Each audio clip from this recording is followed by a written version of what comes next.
क्या आपने कभी ऐसी देवी के बारे में सुना है जो मंदिर में नहीं, मूर्ति में नहीं, बल्कि एक पीपल वृक्ष, एक ईंट और आपकी आस्था में वास करती है?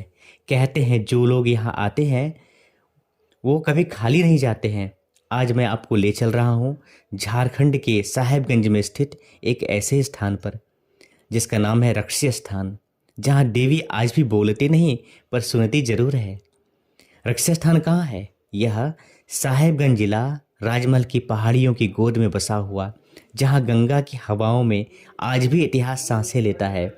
इसी साहेबगंज मंडो प्रखंड करमटोला गांव के पास घने जंगलों और शांत वातावरण के बीच स्थित है माँ रक्षी का स्थान। यह कोई भव्य मंदिर नहीं, कोई ऊंचा शिखर नहीं, फिर भी यहाँ श्रद्धा का भार इतना भारी है कि पत्थर भी प्रार्थना करने लगते हैं। जब मंदिर नहीं थे, और ये बात बहुत पुरानी है, जब यहाँ सड़कें भी नहीं थी, न शहर न मंदिर की घंटियाँ, यह पूरा क्षेत्र जंगल, पहाड़ और आदिवासी संस्कृतियों से भरा हुआ था। उस समय लोग प्रकृति को ही ईश्वर मानते थे। पहाड़, पेड़, नदी, अग्नि इत्यादि। इसी जंगल में एक अदृश्य शक्ति की अनुभूति होने लगी। लोगों ने देखा, जंगल में आने वाला व्यक्ति अगर इस स्थान को प्रणाम करता है तो वह सुरक्षित लौट आता है। बीमार व्यक्ति यहाँ सिर झुकाकर गया तो ठीक होकर लौटा। डर, संकट, विपत्ति यहाँ आकर जैसे रुख से जाते हैं। लोगों ने कहा, यह कोई साधारण स्थान नहीं, यह कोई रक्षक शक्ति है। और यहीं से जानकारी मिली माँ रक्षी की। इनका पुराना नाम वन देवी भी है। जैसे अक्षर शब्द है ना, वो आधा क और मूर्धन्य श के मिलने से बनता है। जैसे रक्षा, परीक्षा, शिक्षा, शिक्षक, तो इसी प्रकार रक्षा। हम लोग रक्षा छ बोलते, ये छ गलत है। यहाँ पे आधा क और मूर्धन्य श का मिलन होता है, इसलिए इसे रक्षी स्थान कहते हैं।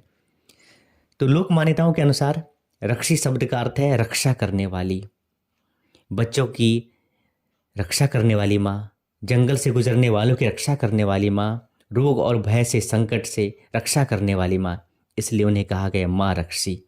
यह देवी शक्ति का उग्र रूप नहीं, बल्कि रक्षा और करुणा का मौन रूप है।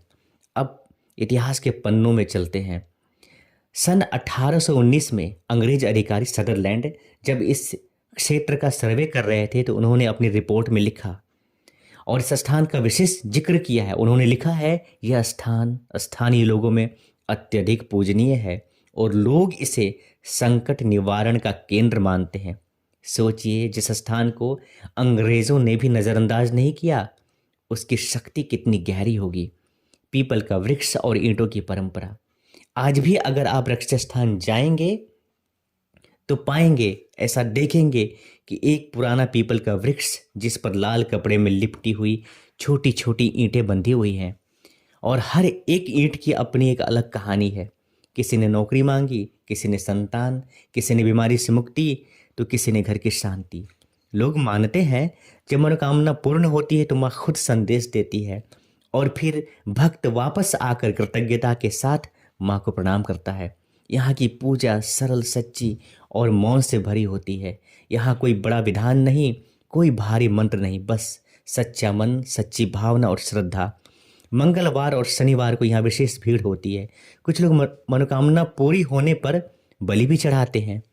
यह स्थानीय परंपरा है, परंतु सच्ची बलि तो अहंकार की होती है। रक्षी स्थान यहाँ पर एक गांव है जहाँ पर समय समय पर शिव शक्ति महायज्ञ भी होता है और राम कथा भी होती है। हजारों लोग कलश लेकर पैदल यात्रा करते हैं। यह बताता है कि माँ रक्षी केवल स्थान नहीं, बल्कि पूरे क्षेत्र की आत्मिक शक्ति है। अब प्रश्न उठता है कि यहाँ क्यों जाना चाहिए? अगर आप बीमार हैं, परेशान हैं, टूटे हुए हैं, डर में जी रहे हैं या मन की शांति चाहते हैं, तो रक्षी स्थान आपको जवाब नहीं देगा, लेकिन आपको संभाल लेगा, क्योंकि कुछ शक्तियाँ बोलती नहीं, बस आपको थाम लेती है। रक्षी स्थान मंदिर नहीं, बल्कि एक भरोसे का घर है। अगर कभी जीवन में लगे कि अब कोई रास्ता नहीं बचा, तो एक बार माँ रक्षी के सामने चुपचाप बैठ जाना। शायद आपका जवाब न मिले, लेकिन आप खुद बदल कर उठेंगे। अगर आपके मन में भक्ति भाव जागृत हो रहा हो तो लाइक कीजिए। माँ के नाम का प्रचार करना चाहते हैं तो शेयर कीजिए, और अगर अपने भक्ति और ज्ञान को ऐसे ही बढ़ाते रहना चाहते हैं तो सब्सक्राइब कीजिए, और कमेंट में सिर्फ एक बार लिखिए माँ रक्सी।